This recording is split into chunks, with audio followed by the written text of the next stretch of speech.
Boa tarde, que Deus nos abençoe nesse tempo. Hoje eu quero compartilhar um texto que está lá em Mateus, o Evangelho de Mateus, o verso de número 20, o capítulo 25, a partir do verso 1. Mateus 25, 1. É um texto conhecido, é um texto que nós iremos refletir nessa tarde. Diz assim a palavra do Senhor: Então o reino dos céus será semelhante a 10 virgens que, pegando suas lamparinas, saíram a encontrar-se com o noivo. 5 delas eram imprudentes, 5 prudentes. As imprudentes, ao pegar as suas lamparinas, não levaram óleo consigo, mas as prudentes, além das lamparinas, levaram óleo nas vasilhas. E como o noivo estava demorando, todas ficaram sonolentas e adormeceram. Mas à meia-noite ouviu-se um grito: eis o noivo, saiam ao encontro dele. Então todas aquelas virgens se levantaram e prepararam suas lamparinas. E as imprudentes disseram às prudentes: deem a nós um pouco de óleo que vocês trouxeram, porque as nossas lamparinas estão se apagando. As prudentes responderam: não, porque então vai faltar tanto para nós como para vocês. Vão aos que vendem e comprem óleo para vocês. E saindo elas para comprar, chegou o noivo, e as que estavam preparadas entraram com ele para a festa do casamento, e fechou-se a porta. Mais tarde chegaram as virgens imprudentes, dizendo: Senhor, Senhor, abra a porta para nós. Mas o noivo respondeu: em verdade lhes digo que não as conheço. Portanto, vigiem, porque vocês não sabem o dia nem a hora. A parábola das 10 virgens. Esse é o texto dessa tarde. E a grande questão aqui é que era uma noite. O vilarejo ele estava escuro e tinha ali 10 jovens que se reuniram, cada uma com a sua lamparina. O casamento estava para acontecer. As amigas estavam prontas para acompanhá-la. Só faltava uma coisa, faltava o noivo. Só faltava o noivo. Mas havia um detalhe importante ali, ninguém sabia a hora do casamento. O noivo poderia chegar a qualquer momento.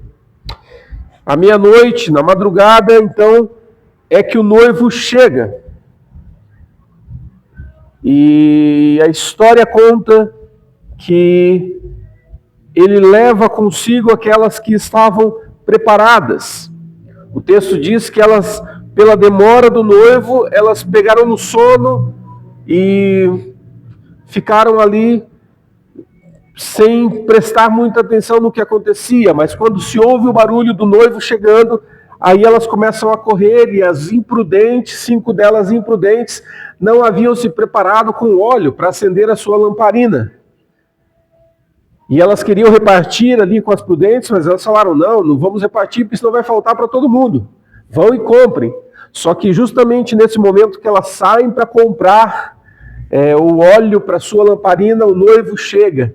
E ali ele leva as que estavam preparadas. Essa história, apesar de falar de noivo, de noiva, não diz respeito a casamento, mas diz respeito à volta de Jesus. Isso é muito interessante, porque Jesus ele usa dessas parábolas numa linguagem em que aquele povo daquela época compreenderia muito mais fácil. E esta cena do casamento é algo que era muito peculiar para aquele povo. Porque o que acontecia naquela época? Diferente da nossa cultura aqui, né? ocidental, lá naquela região era costume, então, depois que eles selavam esse acordo de casamento, né, então o pai da noiva, o pai do noivo se reuniam, eles acertavam ali, então vai ser feito o casamento. A cultura era que, quando selado, o noivo voltava para a casa do pai dele, e lá ele ia preparar o lar, a casa com que ele ia morar com a esposa. Então ele voltava, ele só voltaria então para buscar a noiva quando a casa estivesse pronta, né? Então ele fica lá e vai construindo. Então por isso que não se sabe o dia nem a hora, porque vai saber quando que ele vai terminar aquela construção. Então ele estava lá. Então a noiva ficava na casa do pai dela, aguardando a tão esperada chegada do noivo. E daí, na cultura, quando o noivo constrói a sua casa, ele vem em festa, vem com toda uma comitiva para buscar a noiva. E ele chega até determinado momento, até um determinado lugar, antes da casa da noiva, ele não vai até a casa da noiva, ele chega num lugar e todo aquele barulho faz com que a noiva ouça: o meu noivo chegou. E daí então a noiva sai da casa do pai, se encontra com o noivo, e ali então começa a festa do casamento e eles retornam para onde eles vão morar. Essa é a cultura do casamento. E nessa parábola aqui, é justamente essa relação que ele faz das virgens prudentes e as imprudentes, né? Então as prudentes estavam preparadas para esse retorno do noivo. Já as imprudentes não estavam muito atentas a esse detalhe, porque ambas não sabiam, os dois grupos não sabiam quando ele iria voltar. Mas a palavra era que eles deveriam estar atentos. Quando fala ali do azeite para as suas lamparinas, esse azeite simboliza a realidade de uma fé verdadeira, né? Então, você estar com o azeite ali, você ser alimentado pelo Espírito Santo, enquanto aguarda então a chegada do noivo. Então, para nós aqui, para nós entendermos essa realidade, nós aguardamos a volta de Jesus. É disso que a parábola fala, né? Ele dá a ilustração do casamento, mas ele está falando justamente da volta de Jesus, que ele é o noivo e nós, a igreja, somos a noiva. E nós não sabemos quando ele vai voltar, nós não sabemos quando ele vai chegar, mas precisamos estar atentos, precisamos estar com o nosso estoque de azeite em dia. E lembrando que esse azeite diz respeito a ser cheio na nossa fé do Espírito Santo, nós sermos cheios da presença do Pai, nós sermos cheios de uma comunhão íntima com Deus. Isso que representa o azeite aqui. E a palavra é: será que nós, como igreja, nós temos sido essa noiva prudente?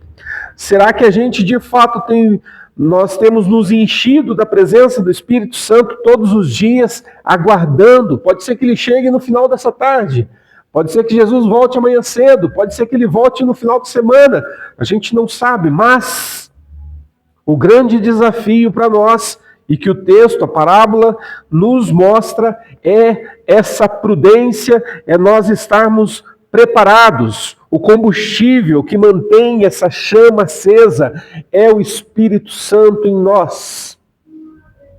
O Espírito Santo agindo nas nossas vidas.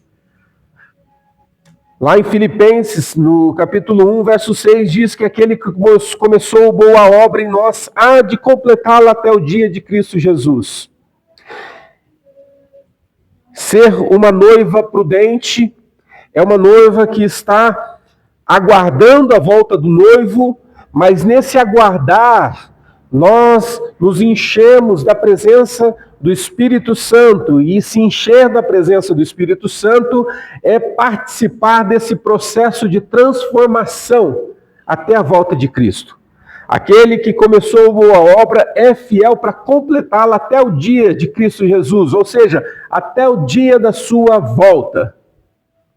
Até o dia da sua volta. Será que nós estamos com as nossas lamparinas preparadas? Será que nós estamos com a nossa esperança desse grande dia de uma maneira muito forte no nosso coração? Será que nós ansiamos por esse dia? Ou será que a gente tem deixado a vida levar, a gente tem deixado a coisa correr e a gente pouco se importa quando o Senhor vai voltar? Quando agimos assim, estamos agindo como as insensatas, aquelas que não estão preocupadas muito em se encher com óleo e se preparar o azeite para suas lamparinas, não estão muito preocupadas. Deixa que na última hora eu vou correr atrás, na última hora. Mas interessante notar que chegará um dia que Jesus, ele vai separar o joio do trigo, vai separar todas as coisas. E muitos, a Bíblia diz, que vão chegar diante do Senhor e falar: mas Senhor, em teu nome eu fiz isso, em teu nome eu fiz aquilo, em teu nome eu fiz outra coisa. E o Senhor vai falar: eu não te conheço. É o que acaba aqui a nossa parábola. As virgens imprudentes, elas, ao perceber que o noivo já tinha levado as outras que estavam preparadas, elas vão bater na porta e vão falar: ô noivo, estamos aqui fora, deixa-nos entrar. E ele diz: não, eu não conheço vocês. Então, essa parábola reflete exatamente como vai ser no último dia. Mostra para nós exatamente o que vai acontecer. E nós precisamos ser cheios da presença do Senhor. Todos aqueles que foram escolhidos, que fazem parte da família de Deus, estes sentem no coração o desejo de buscar cada vez mais a presença do Senhor. Sentem o desejo e reconhecem que sem Cristo nas suas vidas, eles nada podem fazer. A salvação não depende dos meus atos, depende exclusivamente do Senhor. E por depender do Senhor, e por depender somente da ação dEle na minha vida, eu não paro de buscá-lo. Por isso que eu não paro de buscar, porque não depende de mim, não é uma receita de bolo. Vou fazer isso aqui, pronto, estou garantido. Não, é a graça e o amor de Deus. E por causa da graça e do amor de Deus, eu não paro de buscar. Eu não paro de estar na sua presença. Eu quero que a minha lamparina ela esteja carregada com óleo, para que ela nunca se apague. O noivo, ele não demora. Ele parece que está demorando. E o texto fala, né, que elas pegaram no sono porque achavam que o noivo estava demorando. Mas, na verdade, essa demora do noivo é algo até pedagógico para nós, porque à medida que o tempo vai passando e a vida cristã, ela é um processo, ela não é uma corrida de 100 metros, ela é uma maratona, né? Então a maratona, você tem que persistir, você precisa continuar, você precisa perseverar, você precisa ir além das suas forças, você vencer o seu próprio eu, vencer a sua própria vontade, para fazer a vontade do Pai. Então, nessa corrida, eu busco ao Senhor para que Ele me aperfeiçoe, para que Ele mude a minha vida, para que Ele me transforme, porque como a gente falou ali do texto de Filipenses, Ele vai completar essa obra apenas e tão somente no final, quando Jesus voltar. Então, a melhor maneira de esperar pelo Senhor é viver de tal forma que a gente não se envergonhe no último dia quando isso acontecer. A melhor forma de esperar a volta de Jesus é nós vivemos a nossa vida inteira numa busca constante por conhecer a Jesus, numa busca incessante de fazer Jesus conhecido. Essa é a nossa missão: conhecer a Deus e fazê-lo conhecido. Conhecer a Deus e apresentar esse Deus às pessoas e mostrar: vem fazer parte dessa grande família, vem fazer parte desse corpo que se chama povo de Deus. Essa é a melhor maneira de nós esperarmos pelo Senhor. Essa é a melhor maneira de nós estarmos como aquelas virgens prudentes. Essa é a maneira como devemos viver a nossa vida cristã. A esperança em Deus não é uma esperança passiva. Não é ficar olhando para o céu, mas viver aqui no mundo, nessa nossa realidade, esperando por um dia futuro. Mas enquanto não chega, eu vivo agora. A gente aprende no seminário a respeito do reino de Deus já e ainda não. O reino de Deus já acontece, ele já se estabeleceu, ele já começa aqui quando a gente entrega a nossa vida para ele, quando a gente tem essa conversão, então a gente já começa a viver o reino de Deus já. Então a gente já foi salvo, a gente já foi resgatado, a gente já está nesse processo de transformação, mas ainda não, porque ainda não o reino de Deus não está na sua plenitude aqui na terra, que vai só se concretizar quando Jesus voltar. Então ele ainda não está na sua plenitude aqui, mas a gente já vive ele nos nossos dias. Então nós precisamos entender que o retorno de Cristo, ele é certo. Não sabemos quando, mas a gente sabe que ele vem. Mas a gente sabe, a gente tem essa certeza que ele nos consola, ele nos sustenta no sofrimento, nas dores, em todos os momentos. E nesse processo, ele então vai trabalhando no nosso coração, ele vai mudando a nossa maneira de agir, a nossa maneira de pensar, e ele vai transformando as nossas vidas em todo esse processo. Então é assim, é nessa perspectiva que nós precisamos viver uma esperança que é ativa, uma esperança que é baseada na minha busca pelo Senhor. Não para que Ele realize os meus sonhos, não para que Ele faça a minha vontade, mas para que a vontade dEle prevaleça sobre a minha vida. Então não se trata daquilo que eu quero que Ele faça em mim, mas sim daquilo que Ele quer fazer em mim. Enquanto Ele não volta, nós vivemos nessa espera ativa. Ele termina o texto com aquela frase de impacto, né? Vigiai, pois, porque não sabeis o dia e nem a hora. Jesus não quer que a gente viva como tolos. Ele não quer que a gente fique carregando a lamparina sem óleo. Ele nos chama para viver como as prudentes, com azeite suficiente para esperar e caminhar em direção ao noivo. Quando o noivo vier, nós iremos até ele e estaremos então com a nossa lamparina acesa, uma fé verdadeira, uma fé perseverante, uma fé que foi até o fim. Aqueles que perseverarem até o fim, diz a Bíblia, vão ter a coroa da vida. Aqueles que perseverarem, aqueles que resistirem até o fim, aqueles que não esmorecerem no caminho, vão receber a coroa da vida. Nós estamos aqui na nossa tarde da esperança, né? E a tarde da esperança, ela nos lembra que essa nossa esperança, ela não é vaga, ela não é vazia, ela não é... A nossa esperança, ela tem um nome. A nossa esperança é Cristo.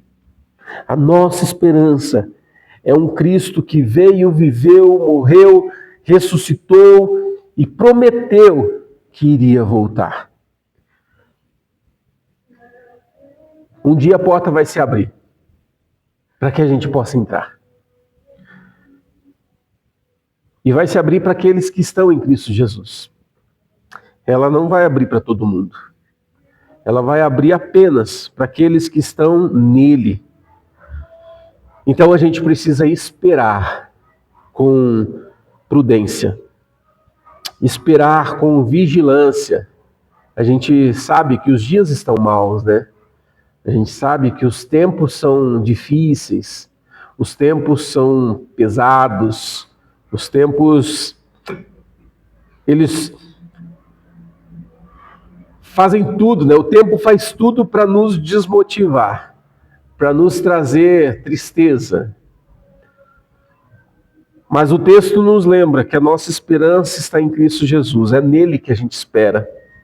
Vigiai, pois não sabeis o dia nem a hora. Mas o dia virá. Mas o dia vai chegar. E eu quero ser achado com azeite suficiente, ou seja, com uma fé verdadeira, com uma fé inabalável, que diz: Senhor Jesus, eu esperei por esse dia. E o Senhor trabalhou isso na minha vida, o Senhor transformou a minha vida, o Senhor fez coisas novas na minha vida, e hoje eu estou aqui. Passei por muitas lutas, passei por muitas dificuldades, passei por muitas tribulações, mas eu me mantive prudente. Olha a minha lamparina aqui cheia de óleo. Eu estive perseverante. Eu não esmoreci, Deus. Por isso eu estou aqui. Aí Deus vai olhar para nós e vai falar: servo bom e fiel. Pode entrar, porque chegou o grande dia. Essa é a nossa expectativa. Essa deve ser a nossa expectativa.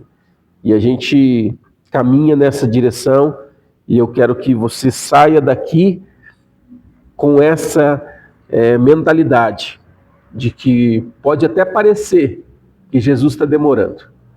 Pode até parecer que, não sei se volta tão cedo. Mas a certeza que nós temos é que esse dia chegará. Esse dia chegará. E eu vou estar com Ele. Essa é a nossa motivação, essa é a nossa esperança. Por isso vou permanecer vigilante, buscando a Deus, confiando naquilo que Ele tem para realizar enquanto Ele não vem. Enquanto Ele não vem. Então, vamos ficar em pé, vamos orar, vamos primeiro agradecer a Deus, por esse tempo especial que Ele tem dado, porque esse tempo de espera pela volta de Jesus é o tempo de preparo, é o tempo do agir do Senhor nas nossas vidas. Senhor Jesus, eu te louvo, eu te agradeço, Deus, porque até aqui o Senhor tem nos ajudado, até aqui o Senhor tem nos sustentado. Senhor, o teu texto aqui, a tua palavra, aquilo que foi dito, Senhor, ensinado aos discípulos lá no passado, usando a parábola das virgens prudentes e imprudentes, Senhor, isso está falando não de um casamento, mas está falando da volta do Senhor Jesus à terra. Senhor, tanto tempo já passou, quantas coisas já aconteceram, mas nós ainda cremos na volta de Jesus, que um dia Ele voltará. Essa é a nossa crença. Então, Pai amado, eu peço-te, Deus, que o Senhor fortaleça as nossas vidas, fortaleça os nossos passos, nos ajuda, Senhor, a sermos de fato como essas virgens prudentes, que nós sejamos como essa noiva que se prepara para a chegada do noivo, não se importando se vai demorar, se não vai demorar, quando será, mas a certeza de que esse dia chegará, e por isso eu me preparo. O Senhor está em constante obra nas nossas vidas, o Senhor está nos transformando dia após dia, o Senhor está fazendo coisas novas em nós dia após dia, para que quando chegue aquele grande, belo dia da volta de Jesus, nós sejamos encontrados preparados, nós sejamos encontrados prontos. Então a minha oração a Deus é que o Senhor nos ajude nesse processo, nessa caminhada, Senhor, nessa jornada. Pai amado, que o Senhor fortaleça a nossa fé, fortaleça, Deus, os nossos pés cansados muitas vezes, e nos ajuda, Senhor, nos ajuda. Eu te peço, Deus, que onde chegar essa mensagem, ó Deus, onde chegar essa mensagem, que ela possa tocar no coração das pessoas e que as pessoas possam perceber e olhar para dentro de si e fazer essa análise. Será que eu tenho sido prudente? Será que eu tenho sido imprudente? Será que eu tenho deixado a coisa correr de qualquer jeito? Ou será que eu tenho sido um servo fiel? Senhor, em nome de Jesus, toca nos nossos corações, toca no coração de todas as pessoas, para que elas possam se voltar para o Senhor, para que elas possam ter os olhos voltados para o Senhor e saber que um dia o Senhor vai voltar. A porta será aberta, mas nem todos passarão por ela. Então Deus nos ajuda. Tenha misericórdia das nossas vidas e nos ajuda, Senhor, nessa jornada. Essa é a minha oração, agradecido a Deus por tudo aquilo que o Senhor já fez e por tudo aquilo que o Senhor ainda vai fazer na vida de cada um de nós. Faz isso, Deus. Nos abençoa e nos guarda, Senhor. No nome de Jesus. Amém. Amém. Amém.